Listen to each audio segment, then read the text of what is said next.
ሰላምና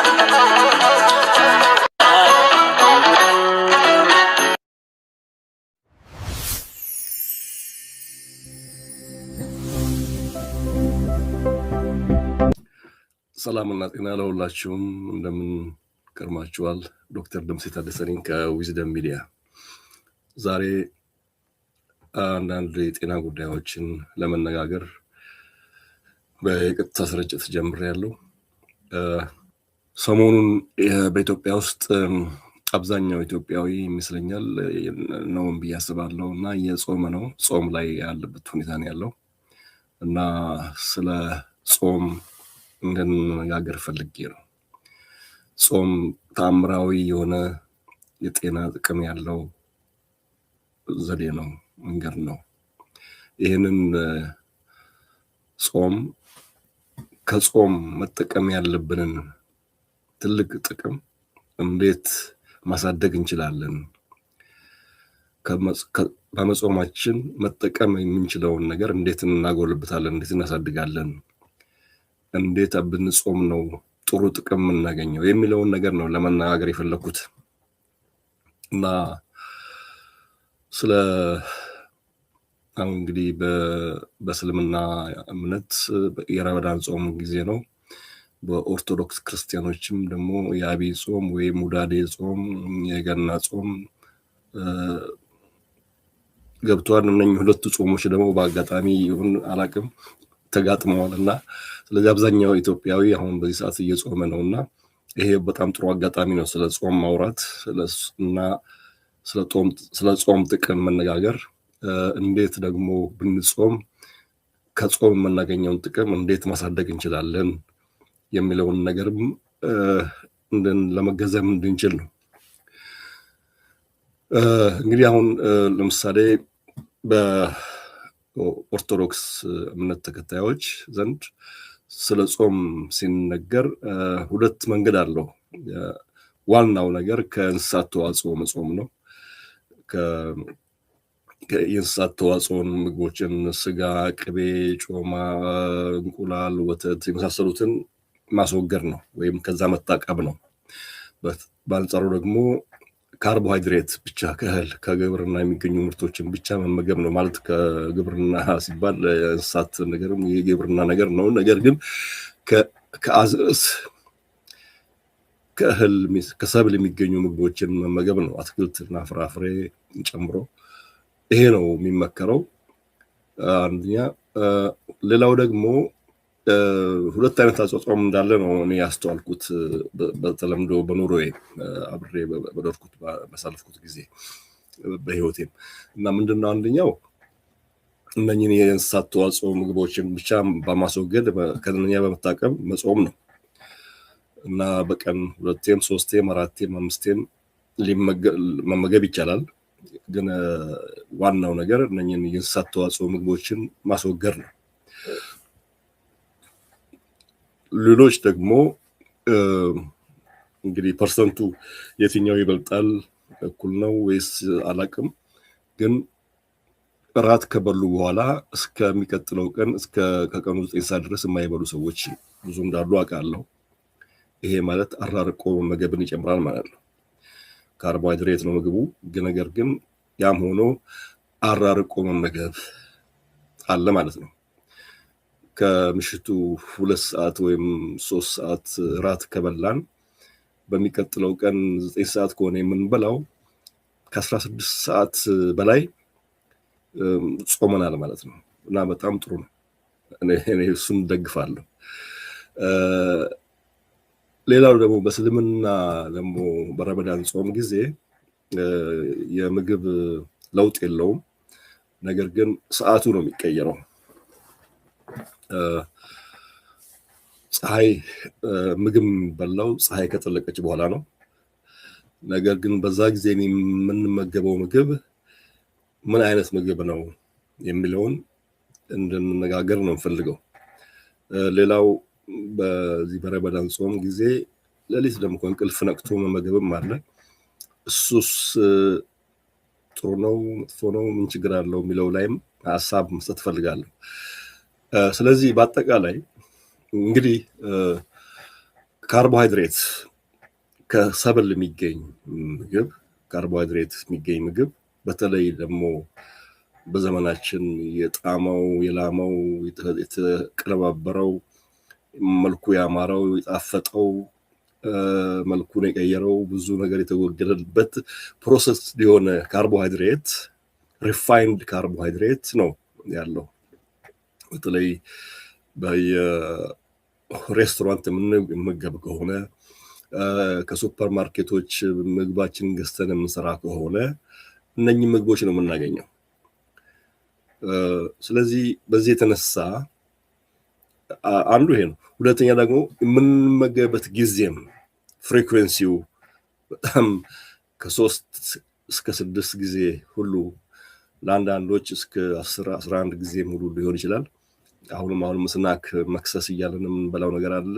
ትንሽም ቢሆን ኩኪስ፣ ብስኩት፣ ጣፋጭ መጠጦች ወዘተ እና ስለዚህ ሁለት ችግር ነው ያለው። አንደኛ ካርቦሃይድሬት ፕሮሰስድ መሆኑ፣ ሁለተኛ የምንበላበት ፍሪኩዌንሲ ጊዜው በጣም መብዛቱ ነው ችግር የሆነው።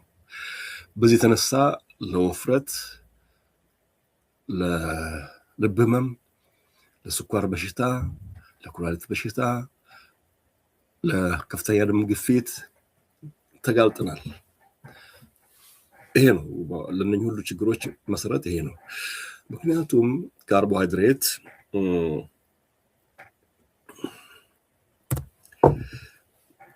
ግሉኮስ ወይም ካርቦሃይድሬት ስንመገብ ግሉኮስ በደማችን ውስጥ መገኘት ያለበት የግሉኮስ መጠን በጣም ትንሽ ነው።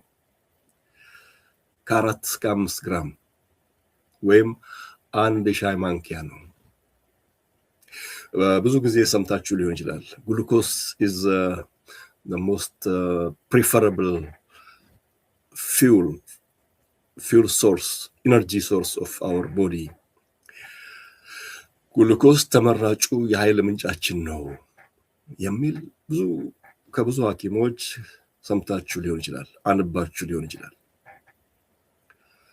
እኔም ድሮ እንደሱ አስብ ነበር። እንዳውም ምክንያቱም አይገባኝም ነበር። አሁን ግን ገብቶኛል። ግሉኮስ ለኃይል ተመራጭ የኃይል ምንጫችን ስለሆነ ሳይሆን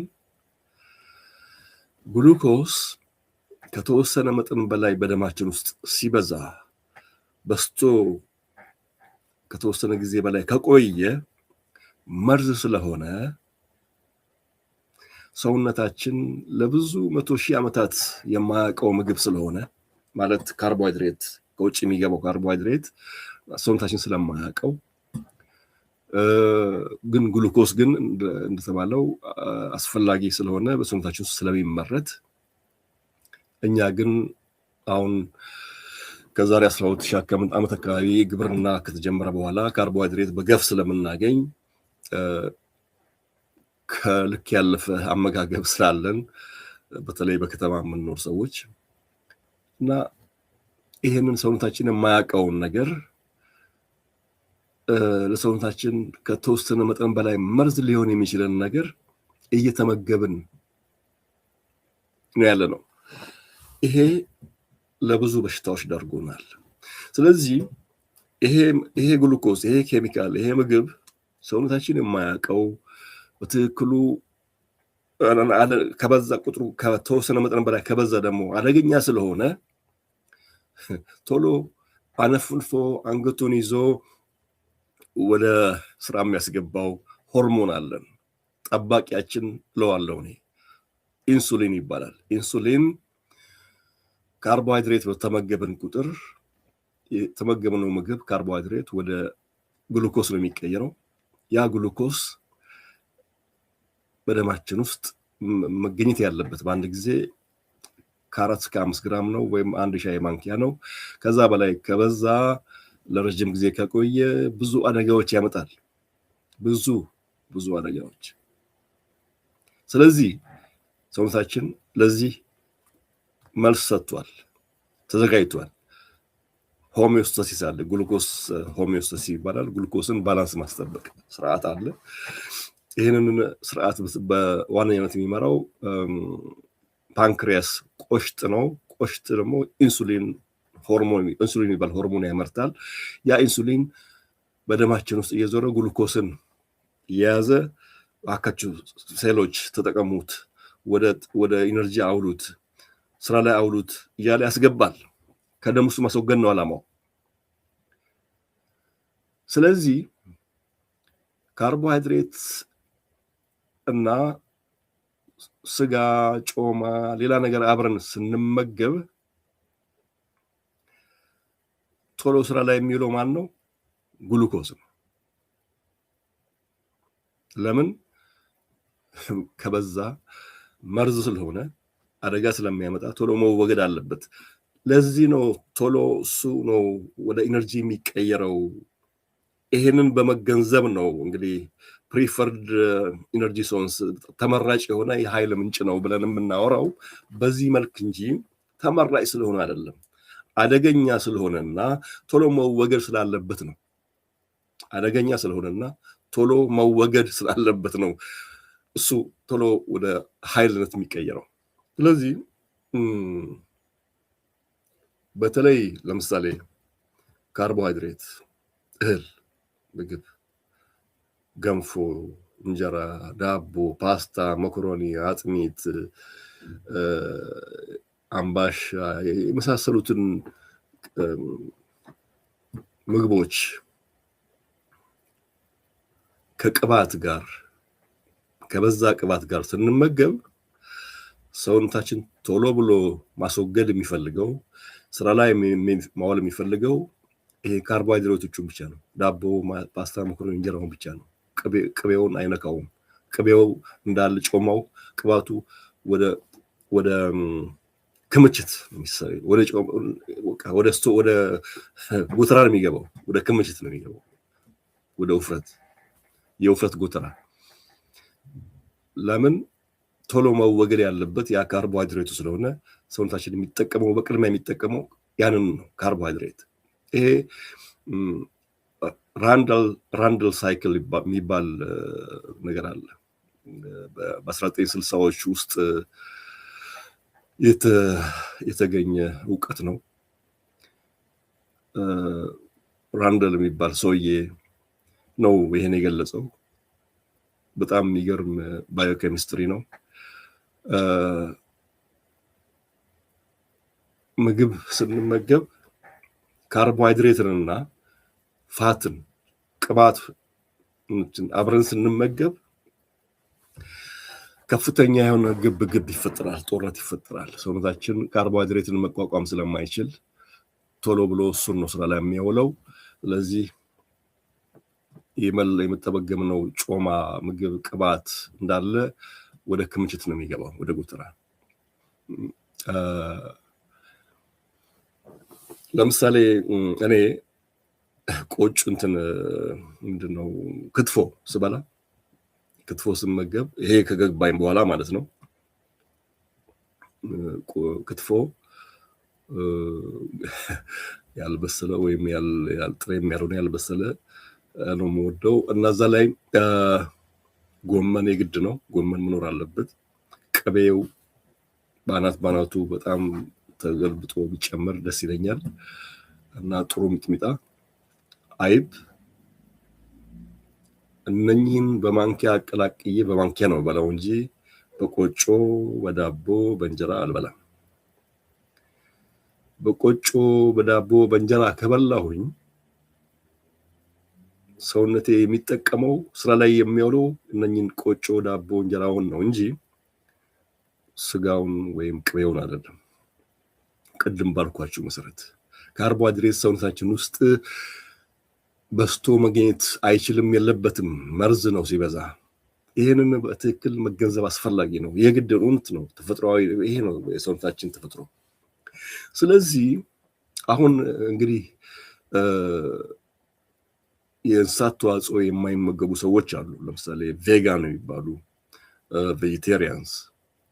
አንድ ሁለተኛ፣ በኦርቶዶክስ ጾም ጊዜ የእንስሳት ተዋጽኦን መመገብ የማይችሉ ሰው ያው የታቀበ የተከለከለ ስለሆነ አይመገቡም። ስለዚህ የግድ የካርቦሃይድሬት መመገብ አለባቸው።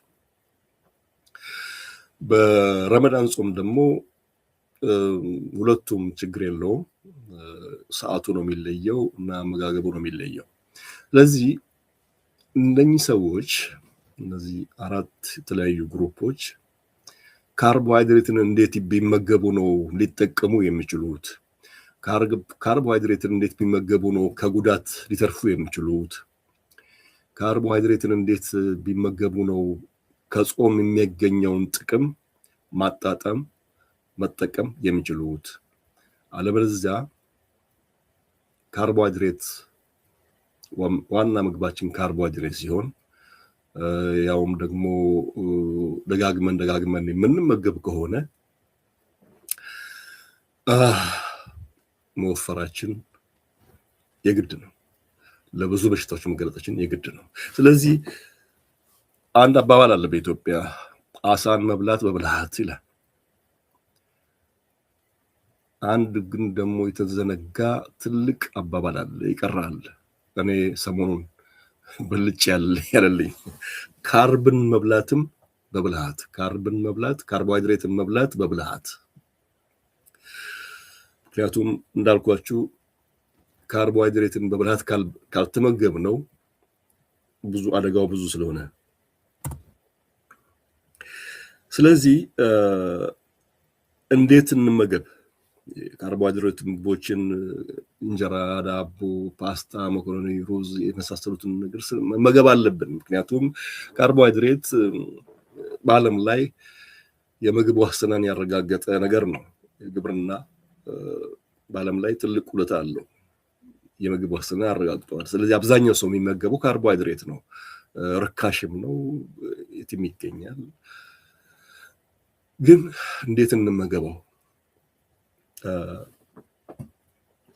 አንደኛው ዘዴ ምግቦችን ስንመገብ በቅደም ተከተል መመገብ አንድ በጣም ጠቃሚ ነገር ነው። ማለት ለምሳሌ በኦርቶዶክስ ጾም ይሁን በረመዳን ጾማችንን ስንፈታ የምንመገበው ምግብ የቅደም ተከተል ወሳኝነት አለው። ለምሳሌ ብዙ ጊዜ እኔ በረመዳን ጾም ጊዜ እንዳስተዋልኩት በአጥሚት፣ በሾርባ፣ በጣፋጭ ነገር ነው የሚፈታው ጾሙ። ከዛ በኋላ ነው ወደ ሌላው ምግብ የሚገባው። በኦርቶዶክስም በአብይ ጾም እንደዛው ሊሆን ይችላል፣ አላውቅም፣ እርግጠኛ አይደለሁም። ግን መጀመሪያ የምንመገበው ምግብ ቅጠላቅጠል፣ ፍራፍሬ ቢሆን፣ አሁን ብዙ ጊዜ ቅጠላቅጠል፣ አትክልት ምንድነው ይሄ ሰላጣ የምንለው ነገር፣ ጎመን ምናምን፣ ጎመን እንኳን ከምግብ ጋር ይቀርብ ይሆናል። ግን ሰላጣ የምንበላው ብዙ ጊዜ እንደ መጨረሻ እንደ ማጠቃለያ ምግብ ነው። ግን ሰላጣን የመጀመሪያ ምግባችን ብናደርገው፣ መጀመሪያ አጥሚት በሾርባ መፍታትም ከፈለግን ያ ሾርባ ከአትክልት የሆነ ቢሆን፣ ጣፋጭ ካልሆኑ አትክልቶች ቢሆን የተሻለ ነው። ከዛ ሰላጣ ብንመገብ፣ ከሰላጣ ውስጥ ደግሞ እንቁላል ቢኖር ችግር የለውም። ከሰላጣው በኋላ ካርቦሃይድሬት ማለት ፕሮቲን ነክ የሆኑ ነገሮችን በረመዳን ጾም ስጋም የማንኛውም አይነት ስጋ እንቁላል መብላት ስለሚቻል፣ ስለዚህ በአትክልትና በሰላጣና በአትክልት ሾርባ ከፈሰግን በኋላ ካፈጠርን በኋላ ወይም ጾሙን ከፈታን በኋላ ቀጣይ የሆነው ምግባችን ፕሮቲን ቢሆን የስጋ አሳ ሊሆን ይችላል፣ እንቁላል፣ ማንኛውም ቢሆን በጣም ጠቃሚ ነው። ግን ይሄ ምግብ ግን ከካርቦሃይድሬት ጋር ባይሆን እንጀራ የግድ ከዚህ ጋር እንጀራ መብላት ካለብን ዳቦ መቀበላት ካለብን በጣም ጥቂት ቢሆን ቢቻል ብቻውን ብንበላው ስጋ ዶሮ ይሁን ሌላ ጥብስ ስጋ ጥብስ ይሁን ምን ይሁን እንቁላል ይሁን ብቻውን በማንኪያ ወይ በሹካ ብቻ ብንበላው በእንጀራ በዳቦ አናጣብቀው ጠቃሚ ነው። ሩዝ፣ ፓስታ፣ መኮሮኒ ነኝ እንግዲህ ከፍተኛ ካርቦሃይድሬት ያላቸው ናቸውና አደገኛ ናቸው። ስለዚህ እነዚህን ማቆየት ካርቦሃይድሬት መብላት ካስፈለገን አትክልት ከበላን በኋላ ፕሮቲን ነገሮች ከበላን በኋላ አሁን እንግዲህ ለረመዳን ጾሚዎች ነው ስጋ ምንም ችግር ስለሌለው ስለሚበላ ስጋ ነክ ነገሮች ፕሮቲን እንቁላል፣ ዶሮ፣ አሳ ምናምን የመሳሰሉትን መብላት ከቻለን እሱን ከበላን በኋላ እንደው ካርቦሃይድሬት እንጀራ አምሮት ምናምን እንጀራ የሚያምረን ከሆነ ዳቦ የሚያምረን ከሆነ ፒዛ የሚያምረን ከሆነ ሩዝ የሚያምረን ከሆነ ከዛ መጨረሻ ላይ መብላትን መመገብ እንችላለን። በዚህ ቅደም ተከተል ብንመገበው ወደ ደማችን ውስጥ የሚገባውን የካርቦሃይድሬት የግሉኮስ መጠን እንቀንሳለን። ስለዚህ አደጋው በጣም ይቀንሳል ማለት ነው። አንዱ ዘዴ ይሄ ነው።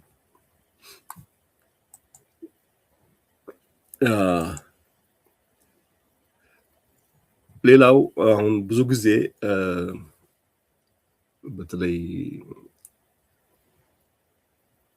ቁርስ የምንመገብ ሰዎች ለረመዳን ጾሚዎች ይሄ አይሆንም፣ ግን ለሌሎቻችን ቁርስን ለምንመገብ ሰዎች ብዙ ጊዜ የሚባባል አንድ አባባል አለ። ቁርስ ብሬክፋስት ኢዝ ዘ ሞስት ኢምፖርታንት ሚል ኦፍ ዘ ዴይ። በጣም ቁርስ በጣም ወሳኝ ምግብ ነው፣ አስፈላጊ ምግብ ነው የሚባል ፕሮፓጋንዳ አለ።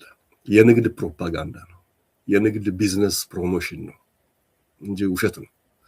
ቁርስ አላስፈላጊ የሆነ ምግብ አመጋገብ ቢኖር ቁርስ ነው። ቁርስ ከእንቅልፋችሁ ተነስታችሁ እንዳው ስንቶቻችሁ ናችሁ የረሃብ ስሜት የተሰማችሁ? ከእንቅልፍ ተነሳችሁ ምግብ የፈለጋችሁ ስንቶቻችሁ ናችሁ? እኔ ረቦኝ አያውቅም። ጠዋት ስነሳ የረሃብ ስሜት ተሰምቶኝ አያውቅም። ቁርስ በልቼ አላውቅም። ቁርስ የሚርበኝ አብዛኛውን ጊዜ ከ4 ሰዓት በኋላ ነው እና እንደ ዛሬው የሙዝ አደጋ ችግር ሳይገባኝ ሙዝ ይዤ ነው ወደ ስራ ስወጣ ይዤ ነው የምወጣውና ሲርበኝ ሙዝ ነበር የምበላው። 1-2 ሙዝ በላለሁ። አሁን ዛሬ ሙዝ መጥፎ እንደሆነ ችግር እንዳለው ስለተረዳው ሙዝ መብላት ካቆምኩ ቆይቻለሁ። 3 ዓመት ሆኖኛል። ግን ምንድነው ልላችሁ የፈለኩት ቁርስ አንደኛ አስፈላጊ አይደለም፣ ባትመገቡ ይመረጣል። ከተመገባችሁም ደግሞ ብዙ ጊዜ ቁርስ ምግቦች ገንፎ፣ ጨጨብሳ፣ ቂንጬ፣ ኦት ሚል የሚባል ኮርንፍሌክስ፣ ይሄ ወተትን የሚደባለ ካርቦሃይድሬት ነው። አብዛኛው ምግቡ ፍርፍርም ሊሆን ይችላል እና ካርቦሃይድሬት ነው። አደገኛ የሆነ ምግብ ማለት ነው። ካርቦሃይድሬት አደገኛ ነው። በብልሃት ካልተመገብ ነው። አሳን መብላት በብላት ብለናል። ያው አጥንቱ ተሸንቁሮ የሆነ ጉዳት እንዳያመጣ ነው። ስለዚህ አጥንቱን በጥንቃቄ እንደምንመገብ ነው። ግን ስለ ካርቦሃይድሬትን በብላት መመገብ እንዳለብን ተነግሮና አናቅም። በጣም በከፍተኛ ጥንቃቄ በብልሃት መመገብ ያለብን ምግብ ቢኖር ካርቦሃይድሬት ነው። ስለዚህ ቁርስ ከተቻላችሁ ባትመገቡ ብታልፉት እና ምሳ በደንብ ብትበሉ ከዛ ደግሞ ትንሽ ሰዓት ቆይታችሁ ራት አካባቢ ብትበሉና በሚቀጥለው ቀን ደግሞ እንዲሁ ምሳ ላይ ብትገናኙ እኔ የምመርጠው የአመጋገብ ስርዓት ይሄ ነው። ቢያንስ ከ2 ጊዜ በላይ መመገብ ጉዳት እንጂ ጥቅም የለውም ብዬ ነው የማስበው። ስለዚህ ቁርስ ከቻላችሁ አትመገቡ። ከተመገባችሁ ደግሞ እንደ እንቁላል፣ እንደ ስጋ ፍርፍር፣ ባቄላም ከሆነ ፉል፣ ለምሳሌ ፉል አሁን ያልተላጠው ያልተፈተገው ፉል ጥሩ ነው። ብቻ ካርቦሃይድሬትን ከሆነ የምትበሉት ያልተፈተገ ፋብሪካ ገብቶ ያልወጣ ቤት ውስጥ የሚሰራ ከሆነ ገንፎ ይሄ ዱቄት ከሆነ ካርቦሃይድሬት ልሟል፣ በቃ የላመ ነው፣ ቶሎ ነው ወደ ግሉኮስ የሚቀየረው። እንደሱ አይነት ምግብ ብትመርጡ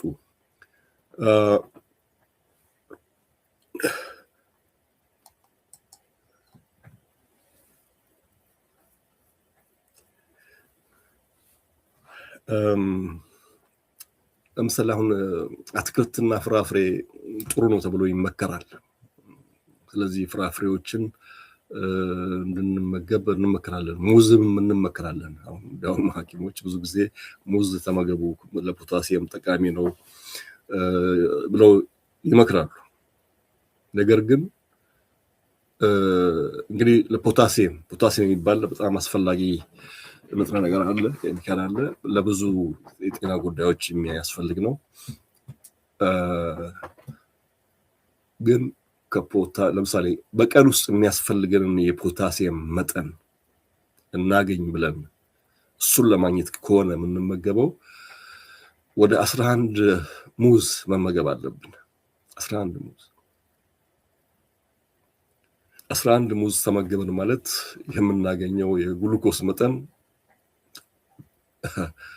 መርዝ ነው፣ መርዛማ የሆነ ነው። በጣም ከፍተኛ፣ በጣም ብዙ ግራም ነው የምናገኘው ከ11 ሙዝ። ኢቨን ከአንድ ሙዝ ራሱ ብዙ የሻይ ማንኪያዎች ነው የምናገኘው፣ ብዙ ግራም። ግን በአንጻሩ ግን አቮካዶ ብንመገብ 2፣ 3፣ 4 አቮካዶ አንድም ቢሆን በቀን መመገብ ብንችል በጣም ብዙ ፖታሲየም አለው፣ አናሳ የሆነ ግሉኮስ ነው ያለው፣ ጤናማ ነው። እዚህ ነው አቮካዶ በጣም ጤናማ አትክልት የሚባለው። ስለዚህ ስኳር ሁሉ እኩል አይደለም። ለምሳሌ ብርቱካን ውስጥ ያለ ስኳር፣ ሙዝ ውስጥ ያለ ስኳር፣ ማንጎ ውስጥ ያለ የመሳሰሉ ጣፋጭ ፍሬዎች፣ ሐብሐብ ውስጥ ያለ ጣፋጭ ነገር ሁሉ አደጋ ጉዳት አለው። ጁስ የምትጠጡ ከሆነ አንደኛ አትክልትና ፍራፍሬን መብላት እንጂ ጁስ አድርጎ መጠጣት አደገኛ ነው። ምክንያቱም ጁስ ስናደርገው በውስጣቸው ያለው ስኳር፣ ግሉኮስ ወደ ደማችን ውስጥ የመግባት እድሉ በጣም ፈጣን ነው።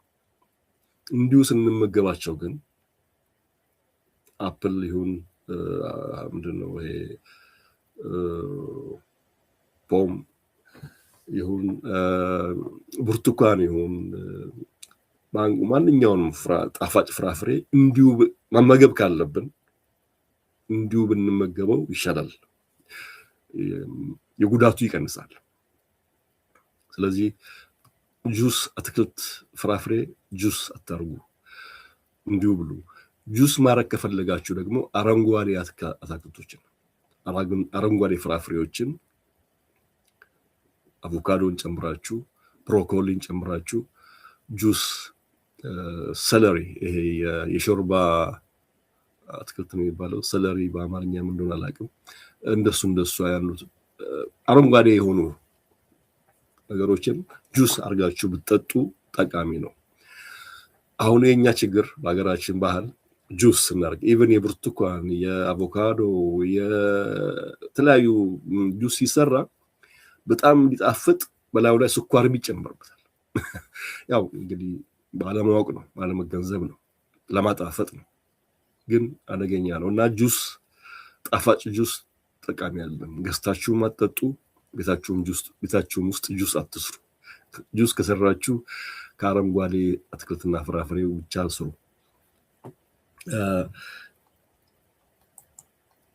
ሌላው በጣም ጠቃሚ ነገር ከግሉኮስ አደጋ ለመጠበቅ ካርቦሃይድሬት ምግብ ከበላን ምናልባት እንጀራ ፈልገን ይሆናል፣ ዳቦ፣ ፓስታ፣ መኮሮኒ፣ ምናምን ገንፎን በልተን ከሆነ አንዱ የግሉኮስን አደጋ የመከላከያ መንገድ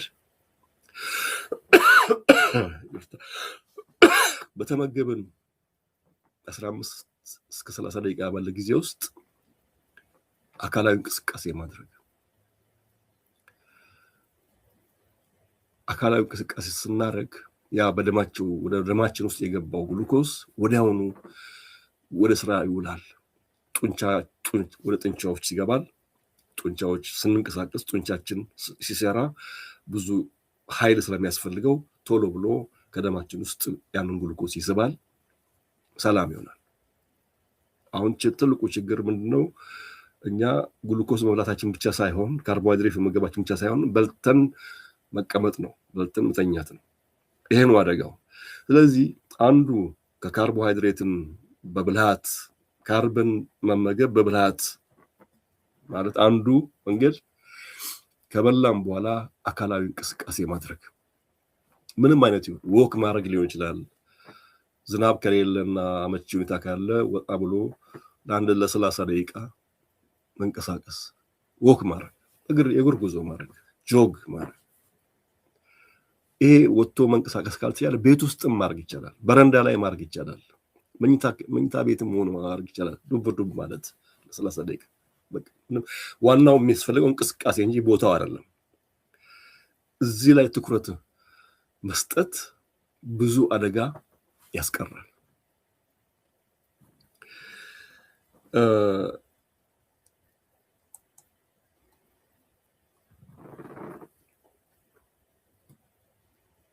ሌላው አንድ አደገኛ ነገር በተለይ ያው በረመዳን ጾም ጊዜ የመመገቢያ ሰዓት የታወቀ ነው። ፀሐይ ስትጠልቅ ይበላል፣ ፀሐይ ሳትወጣ ደግሞ እንደገና ይበላል። ግን በሌላው በኦርቶዶክስ ጾም ደግሞ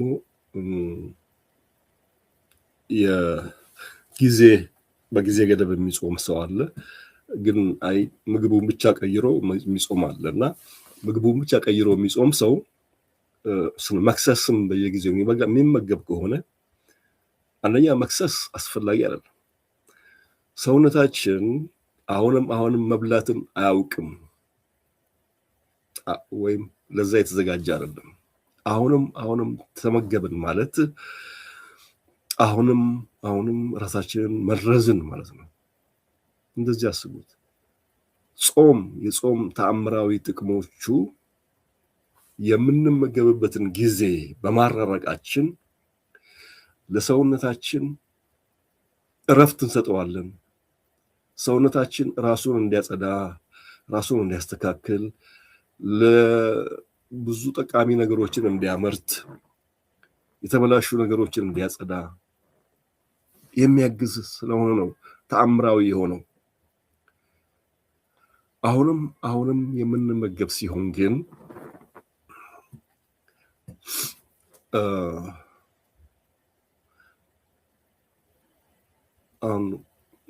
ኩሽና ውስጥ ማዕድ ቤት ዛሬ ምግብ አወሰድን እና ምግብ ስናበስል ብዙ እቃዎች ይበላሻሉ።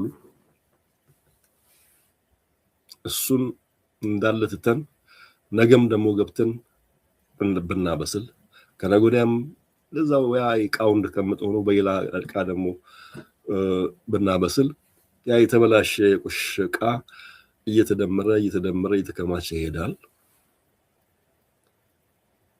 እና የተወሰነ ጊዜ በኋላ እንዳውም ገብተንም መስራት የማንችልበት ሁኔታም ሊፈጠር ይችላል። እንደዛ የሚያደርግ ሰው አለ ማለት አይደለም። ግን ሰውነታችን ውስጥ በየቀኑ በየጊዜው በየጥቂት ሰዓታት ስንመገብ ሰውነታችን ውስጥ የሚፈጠሩ ብዙ ቆሻሻዎች አሉ። ሰውነታችን እነኛም ቆሻሻዎች ለማጽዳት ጊዜ ሳንሰጠው አሁንም በላዩ ስንጨምርበት የቆሻሻው ክምር ይበዛና ነው በሽታ የሚሆነው። ጾም ስንጾም አውቶፋጂ የሚባል አለ። አውቶፋጂ ማለት አውቶ ራስ እንደማለት ነው። ፋጂ መመገብ ነው። ስለዚህ ራስን መመገብ ነው። ምክንያቱም የተበላሹ ነገሮችን እያናፈነፉ የሚያጠፉ የሚበሉ ዲስትሮይ ዳሜጅ የሚያደርጉ የሚያስወግዱ አካላት ስላሉ ነው። ምንድነው እያደረጉ? ጽዳት ነው፣ እያጸዱ ነው። ያንን በማጽዳታቸው የተበላሹ ነገሮች የተበላሹ ሴሎችን ያስወግዳሉ።